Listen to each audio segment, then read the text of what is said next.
Hey, shalom, shalom, shalom. Before I get this lesson started, I want to give all praise and glory to Yahweh, Bahashem Yahawashi, Bahashem Rakakadash, and double honors to the elders and the apostles of the great millstone, of whom I learned from, and shalom to the hopefully elect, 144,000 chosen, taking this truth to the four corners of the earth, bidding the elect spirits of Yasharallah to the merit supper of the Lamb, who is Yahawashi. This is your brother Adah with a short lesson.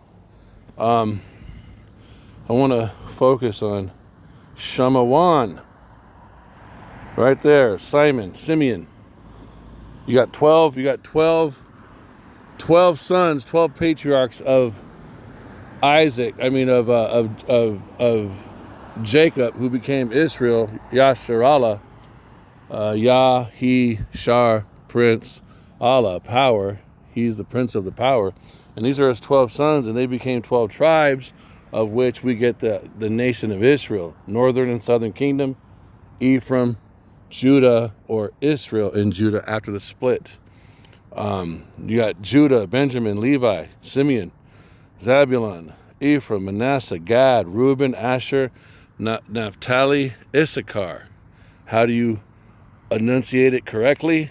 Yahawadah, Benyamin, Laya, Shemawan, Zabalawan, Aparayim, Manasseh, Gad, Ra'aban, Ashar, Naphtali, Yashakar. What does it mean?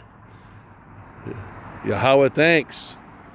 Son of the right, join to me, affliction heard, dwelling, I am fruitful, made to forget troops. See, it's a son, happy, my wrestling, he is hired. If you read the story, when Jacob gets married to, I believe it's Leah and Rachel, he loves one, the other one gets thrown in, and the one that he doesn't love is the most fruitful in the beginning, and the one he loves isn't producing children, and it's just going back and forth, and it's inspiring all the names of these sons. It's a very intense, tumultuous, amazing establishment of our nation, and each one of these names to each one of these tribes. Remember, the 12 tribes of Israel, Yasharallah is also what? It's Zion, which is what? A memorial, right? A memorial. What's a memorial? I'm going to get this. I'm going to come back to this. Let's see. What is a memorial? A memorial. All right. Memorial. Excellent. Remembered. Committed to memory. It's something forever established, right? Mindful of. Remembering. If you think about this, if you really meditate on how deep the meaning of Zion, Mount Zion, the daughter of Zion, the rulership that's Zion, the hopeful elect, Paul says we're epistles written. The epistles are written on our hearts, right? All of us are a walking story, just like Yahawashi, and Yahawashi is actually the word of power, the word of God, and he's the cornerstone laid in Mount Zion. And you start to think about, so what is this going to go into? When we step into eternity, when we step into the kingdom, everything Yahweh, Bahashem Yahawashi, Bahashem Rakakodash did from the beginning to when Yahawashi sits on the throne of David, us being made, hopefully elect, the living stones, the new Jerusalem, the actual temple, the third temple is going to be the bodies of the men, the elect men. They're going to be a permanent reminder of the grace, of the judgments, of the wrath and the jealousy, and the love and the goodness and the salvation, the blood of Yahawashi, the only begotten son of Yahweh Tazabawath. You guys, and everything I just said is just scratching the surface, but it's going to be we are going to be a forever memorial, bro. And each one of these stones, each one of these names means something and has an attribute of the nation of Israel. It has also an attribute of Yahweh Yahawashi. And I want to focus on dwelling just for a second. Salakia. Affliction heard, Shamawan. Affliction heard, and I want you to see it right there, number 4. Simeon, affliction heard, Shamawan, and that's the Paleo Hebrew. That's what it looks like in the Paleo Hebrew. This is how you say it. they call it a transliteration, not translation, transliteration. That's how it sounds. Shamawan. It means affliction heard, but this is how you say it in English. Simeon. Now, let's pull a story. This is all about Yahawashi and exalting Yahawashi. Okay, let's get it. Simeon held. Now again, I want to apologize for typing this name in because I wish I could say Yahawashi, but it won't respond. Simeon held Yahawashi in his hands. Let's see if this pulls it up. Yeah, it should be. Okay, look at this. So now let's get to the beginning of the story. This is Yahawashi being born, right? So we understand. Let's dang, now I got a bunch of freaking precepts just flooding my mind in. Hold on, let me. Do I want to pull that? Yes, I do. Real quick, before we get this, I want to get Second Esdras. Second Esdras. My son Jesus will be revealed. Okay, so this is a prophecy, right? Yahawashi has been being spoken about by Yahweh. Yahawashi is the secret of Yahweh. What do I mean by that? Yahweh shares his secrets with his servants, the prophets. And the most intense, the most glorified, the most wonderful secret of Yahweh is his only begotten son. You guys have to understand that. Yahawashi, this is why the testimony of Yahawashi is the spirit of prophecy. Because even though prophecy is a secret, it is all held together, right? It is all built upon the rock of Yahawashi. Yahawashi is that elect corner laid in Zion, the memorial. With him, without him, the rest of the stones can't even line up correctly straight. We have to line up the living stones, the 12 stones, the breastplate of judgment on the high priest's robe, which are the 12 stones, each glistering stone, each living stone being a representation of the 12 tribes. Well, who's wearing it? The corner, the head, the chief, the high priest, Yahawashi, right? Ultimately, he's the one wearing it. He's the high priest. He's that elect stone laid in Zion. Okay? So all of the prophecies, lo, it is written of me, I come to do thy will. I come in the volume of the book. Well, what's the book? The book is a book of prophecies. That the angel that didn't, we don't know his name. The angel that said, worship me not, when he was speaking to John, the apostle, the prophet, revealing the revelation of Yahawashi, that line is very powerful. Worship me not, worship power, the Most High. For the testimony of Yahawashi is the spirit of prophecy. Man, there's so much under the understanding granted in that one line spoken to give us understanding of the gospel of Yahawashi. Isaiah 61, and it being the spirit of prophecy, the secrets of Yahweh shared with his servants, the prophets, Yahawashi being the most biggest secret of them all. Meaning he's the most important, because without him, none of the prophecies don't come to pass. Without him, the prophecies aren't able to be understood. Second Esdras. For my son Yahawashi shall be revealed with those that be with him, and they that remain. This is Second Esdras 7:28. Let me go further. So Uriel the angel is speaking with the prophet Ezra in the Bible, and he's revealing that Yahawashi is going to be revealed shortly, right? So let me find it. Okay, they're talking about stuff. So he just goes into it. I'll just read right here. For my son Yahawashi shall be revealed with those that be with him, and they that remain shall rejoice within 400 years. And after these years shall my son Christ, Hamashiach, die, and all men that have life. And the world shall be turned into the old silence 7 days, like as in the former judgments, so that no man shall remain. And after 7 days the world that yet awaketh not shall be raised up, and that shall die that is corrupt. Okay? And the earth shall restore those that are asleep in her, and so shall the dust those that dwell in silence, and the secret places shall deliver those souls that were committed unto them. So now right here, we're getting, if you think about this prophecy right here, and you think about when Moses was being used to lead us out of Egypt, we were given what? The Passover. That's a secret. The Passover is Yahawashi. It's given to us on the first month. We are told and learned. We are given the first moon, the head moon, the head new moon, the head month of the entire year. Which why? Because Yahawashi is the head son. And we're also told to take a firstborn male lamb without blemish and put him to the side and then slay him and apply his blood to the doorposts of our house, right? We're told to do that. That's the token. But it's all symbolic of who? Yahawashi.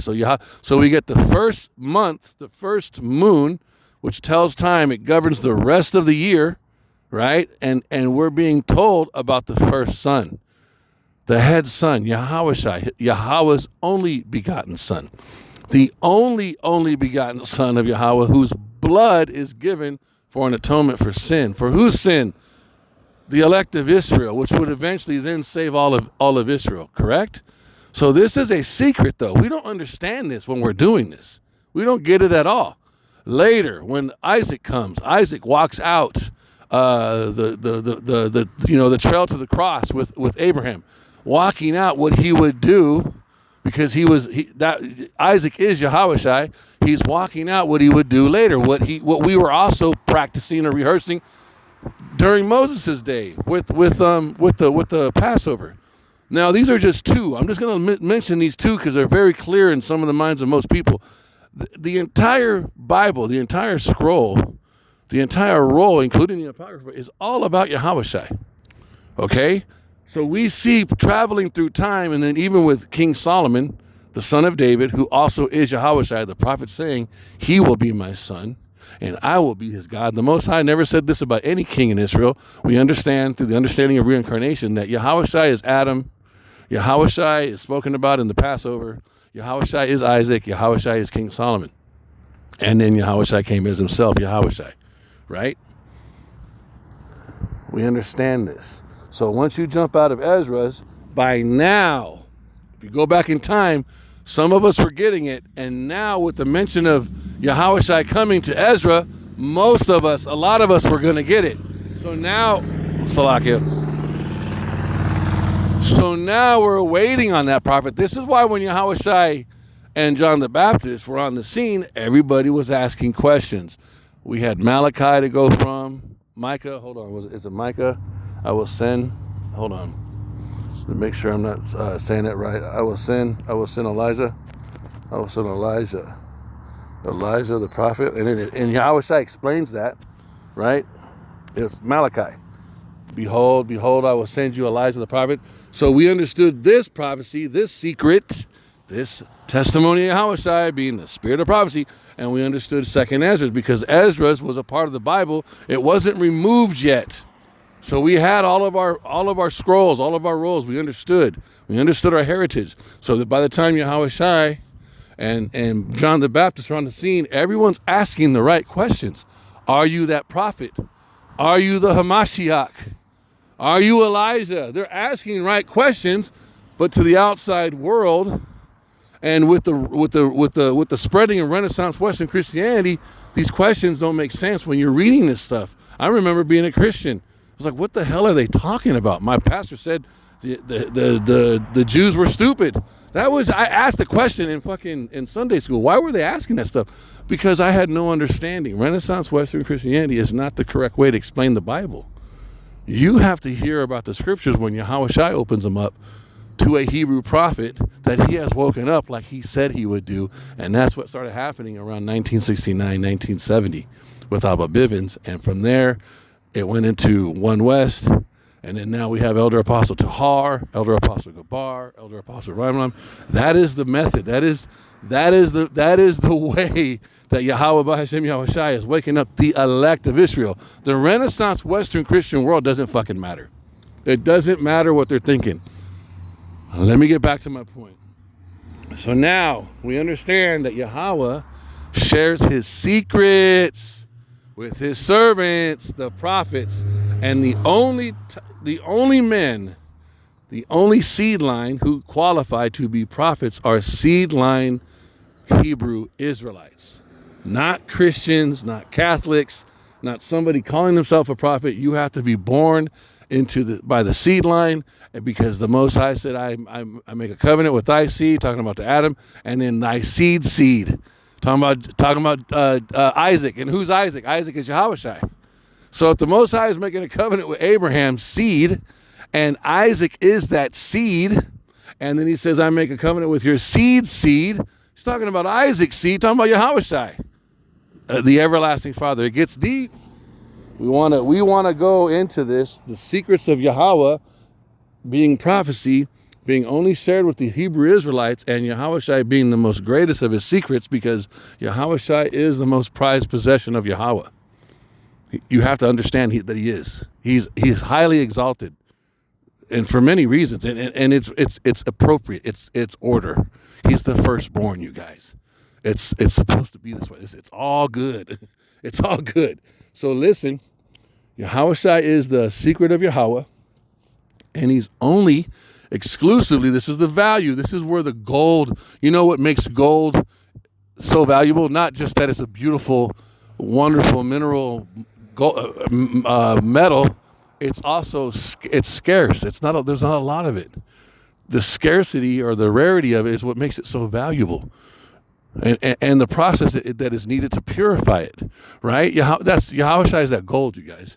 He's very rare. He's not, and so he's only shared with a small amount of men on the earth. He's not given to everybody. What does it say? He shares his word. Look at this, man. He shares his word. He shares his word. Look at this, man. So with Jacob, I'm paraphrasing. There it is. Look at this. There's another precept that proves that anyone just can't handle the scriptures. Look, Psalms 147:19. He who, the Most High, Yahweh, Tazabawath, Yahweh of hosts, Yahweh of armies, shows his word unto Jacob, his statutes and his judgments unto Israel. He has not dealt so with any nation, and because he has not dealt so with any nation, and as for his judgments, they have not known them. Praise ye Yahweh. They have not known them because he's never taught them to them, and they have not known them because he's never put them on them. He has beat us first because we are his sons, because we went off, and he has taught us first because we are his sons, and he loves us. We are super unique compared to the rest of the earth, you guys. And Yahawashi is only entrusted in us. So look, I'm going to show you guys something. Now look at this. Now let's jump from here. Remember, the word of God is Yahawashi, right? It says in Revelations, he is called the word of God. Yahawashi is the word made flesh. Now, let's go back to Luke. Just like you see in Psalms 149, he shares his word with Jacob. I will reveal my son with those who are with him. Look at this story, man. Let's go to Luke. Let's jump down. Look at this, man. Let me see. Hold on. So look, we'll start at verse 22. This is how young Yahawashi is. He's literally 8 days old. He just came out the womb. He's an infant. Look at this. Verse 22, Luke. And when the days of her purification according to the law of Moses were accomplished. Wait a minute. It might be a few months. He might be a few months old now. Salakia. Of Moses were accomplished. They brought him to Jerusalem to present him to the Lord. As it is written in the law of the Lord, every male, okay, he is getting circumcised. Salakia. Every male that openeth the womb shall be called holy to the Lord, and to offer a sacrifice according to that which is said in the law of the Lord, a pair of turtle doves or 2 young pigeons. And behold, there was a man in Jerusalem whose name was Shamawan. And what does Shamawan mean?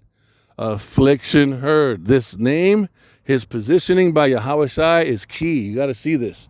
And behold, there was a man in Jerusalem whose name was Shamawan. And the same man was just and devout, waiting for the consolation of Yasharallah, and the Holy Spirit was upon him. And it was revealed unto him. So a secret was told. So he's a prophet. So Yahweh was speaking to him, sending his angels to talk to him, and it was revealed unto him by the Holy Spirit that he should not see death before he had seen the Lord's Hamashiach.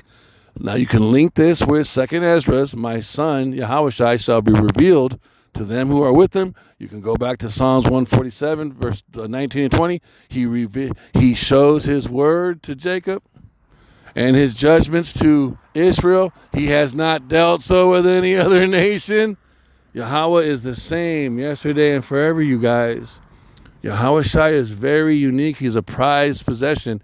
He's only been shown to us. He has not been given to the earth, as the misunderstanding of John 3:16 states, through Renaissance, Edomite, supremacy, American, patriotic, fucking Republican, white man only fucking Christianity states. That's not what this is talking about.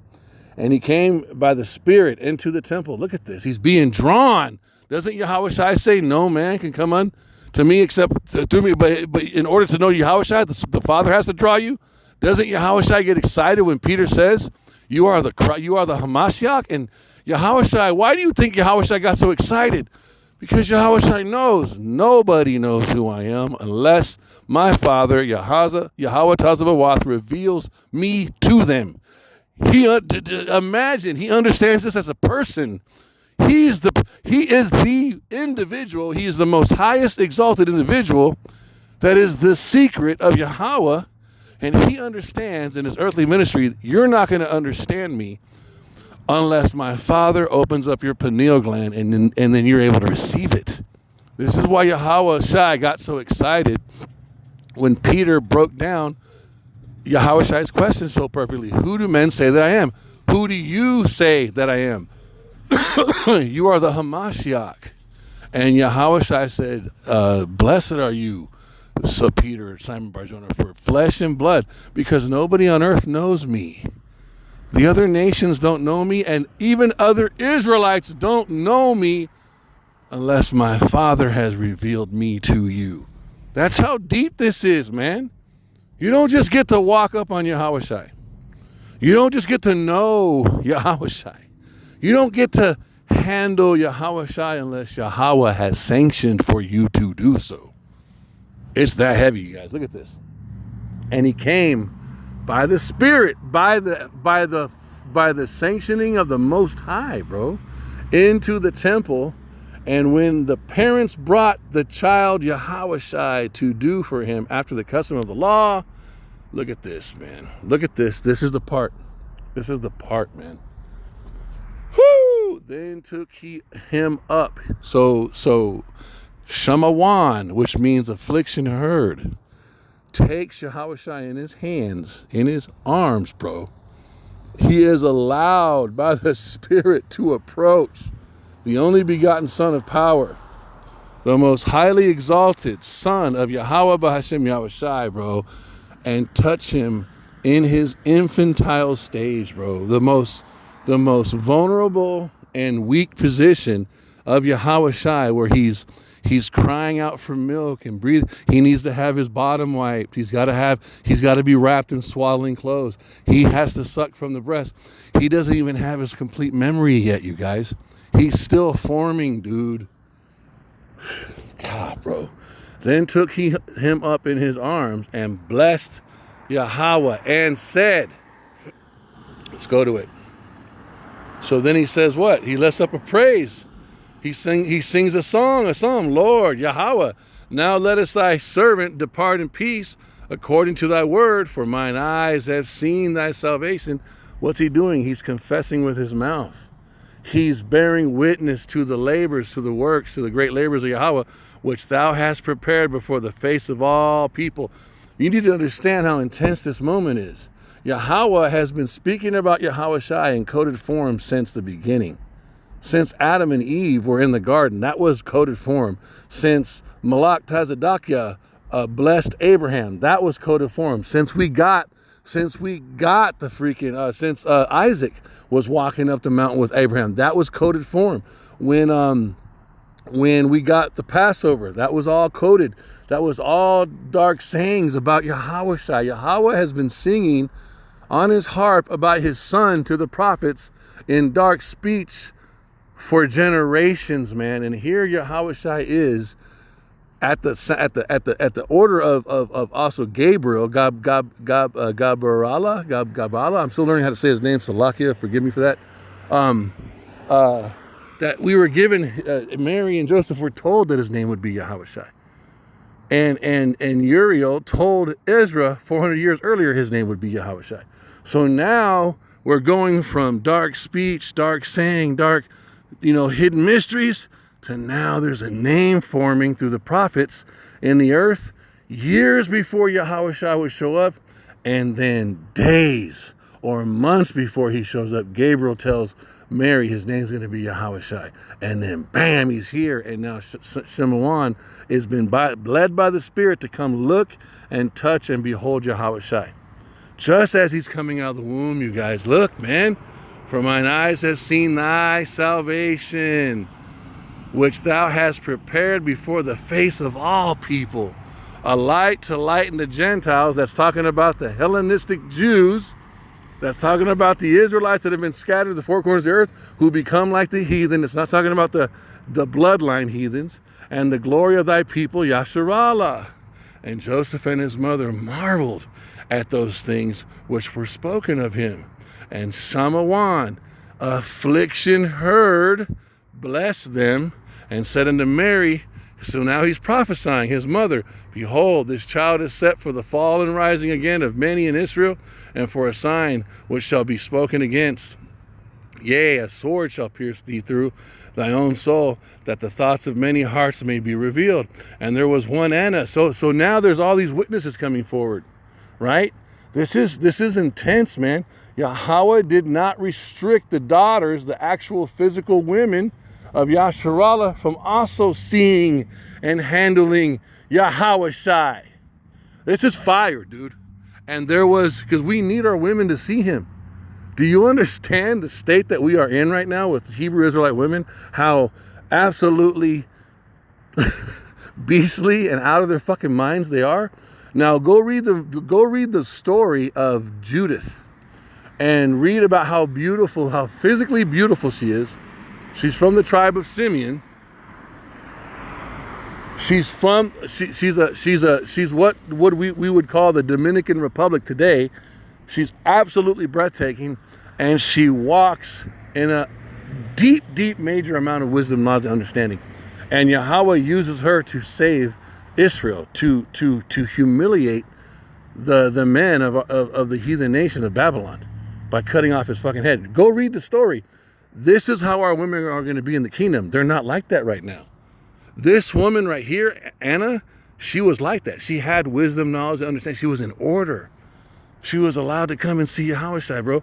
We need our women to be able to see and touch Yahawashi, you guys. They absolutely need to understand who and what he is, man. And she was a widow, and now we're a widow. You see all the symbology in this? We're the orphan now, and we're the widow now because of what we did, and we're being restored back to our husband. And she was a widow of about 84 years, so that's 80. A score is 20, so that's 84 years, which departed not from the temple, but served the Most High with fastings and prayers night and day. And she, coming in that instant, gave thanks likewise unto the Lord Yahweh, and spake of him to all them that looked for redemption in Jerusalem. And when they had performed all the things according to the law of the Lord, they returned unto Galilee, to their own city of Nazareth. I said all this to say, when we are able to be brought to Yahawashi by the Spirit of Yahweh, his Father, and that's also listening to the prophets of GMS, the elders and the apostles of GMS, because they exalt Yahawashi, right? They teach about him correctly. When we are able to see and understand who Yahawashi is according as the scriptures had said, we are able to, in process of time, get close enough to Yahawashi in the Spirit, right? And all of the understanding that we're learning about him, and we're able to lift him up in our arms like Simeon did. And what does that mean? When in Yahawashi, now that we have his name, lifting him up back to Yahweh. How do we lift up Yahawashi? If Yahawashi is the word of Yahweh, that means we learn the song, the new song. Are not songs made out of words? Is not Yahawashi in the volume of the book? Is not the new song the lyrics to the volume of the book? When we lift up Yahawashi, when we're able to repeat the words back to Yahweh, the song that he's written in Yahawashi, his son, and we worship Yahawashi too. There's nothing wrong with it, you guys. Praising Yahawashi, exalting Yahawashi, loving Yahawashi, bro. That blesses Yahweh's heart. Yahweh does not have an insecurity complex with his son. He's not competing with his son, you guys. He's the one that authored all this order. He's not jealous of his boy. He's not. He's not jealous of his son, man. He's not jealous of any of his sons. Dude, think about it. Yahweh's been allowing Satan on the left-hand side to get a lot of praise from Esau for a long time, man. He's not jealous of him. You got to understand that, bro. He's not jealous of any of his sons, okay? And he's not jealous of Yahawashi.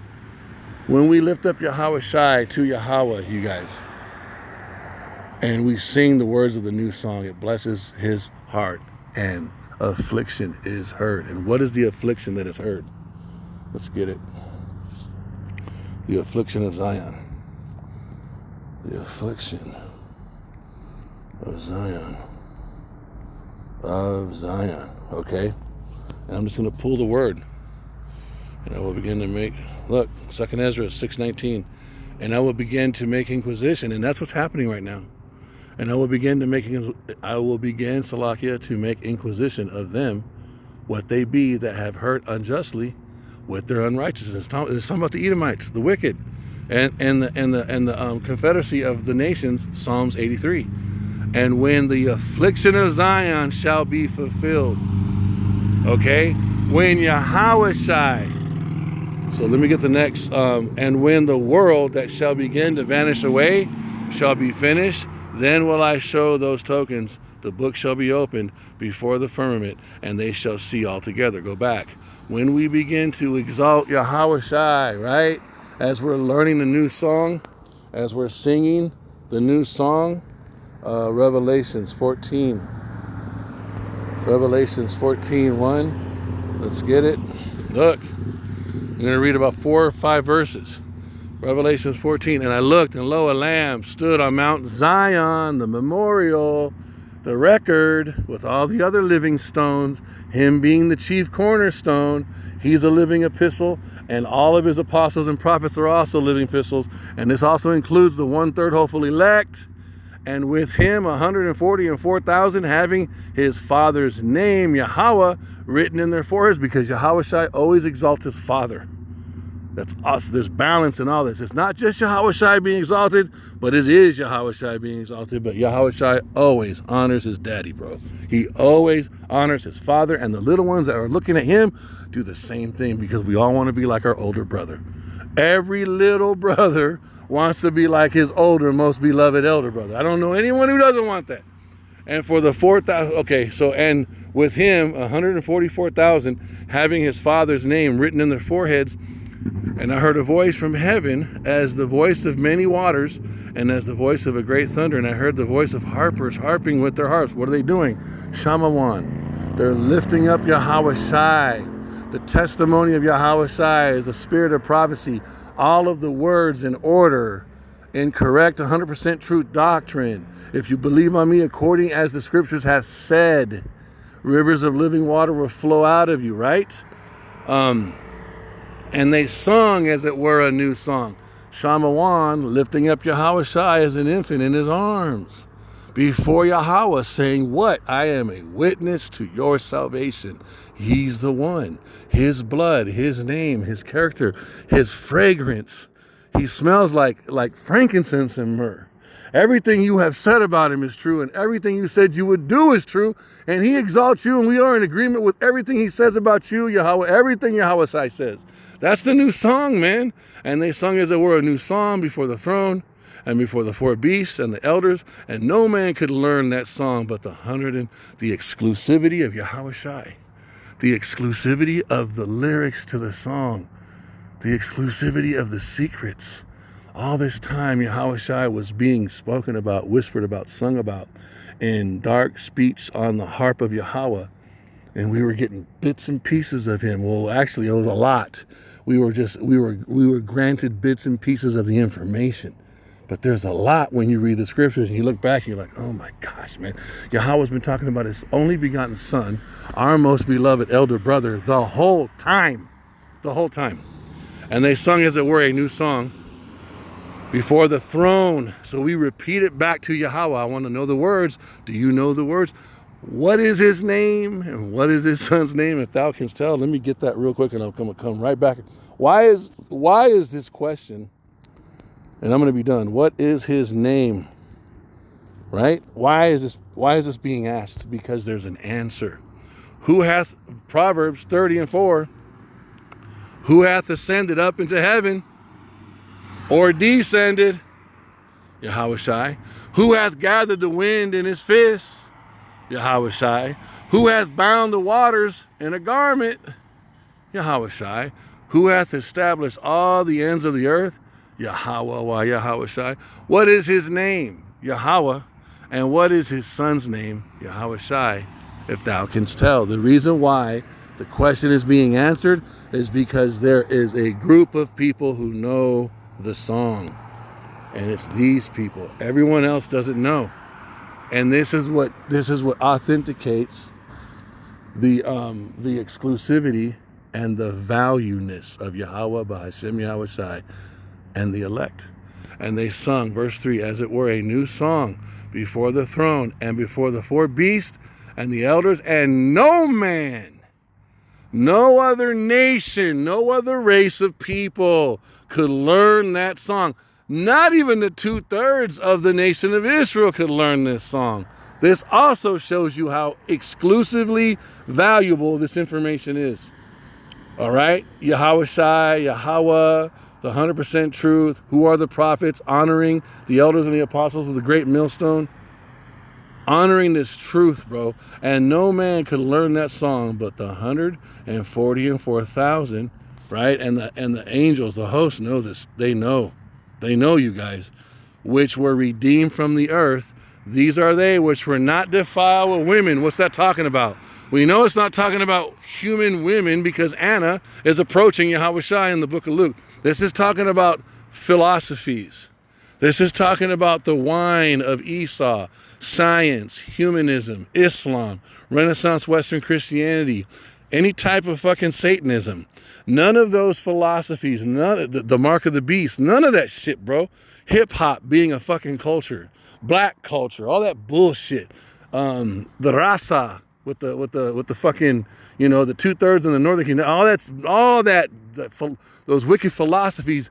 We came out of that shit and we made ourselves clean and white and we became virgins, not physical virgins, mental, spiritual virgins, betrothed to Yahawashi. Right? These are they which were not defiled with women. We didn't believe like the status quo because we're the elect, the hope elect, for they are virgins. These are they which follow the Lamb whithersoever he goes. These were redeemed from among men, being the first fruits of power unto the Lamb. And in their mouths was found no guile. Why? Because we're speaking the 100% truth. That's why. For they are without fault before the throne of Most High. I pray that this lesson was edifying. Yahweh, the water for Yahawashi, your salvation. The water for giving us our most beloved elder brother. The water for the Ban Malak Dawadah, the son of King David. And he is the only one worthy to sit on that throne, and you said you would set him over the earth because he is profitable. And we long for that. We need him to be in rulership on this earth, and we know that you're going to send him. Send him. Send him. Send him. So that you can ask the question, who is this that comes from Edom with dire garments from Basra, glorious in his apparel, traveling in his strength? We love you. The Wadi Yahweh by Simeon Shai. I pray that this lesson was edifying. I want to give all praise and glory to Yahweh by Simeon Shai, by Simeon Kardash, double honors to the elders and the apostles of the great millstone, of whom I learned from. This is your brother Adah. Shalom.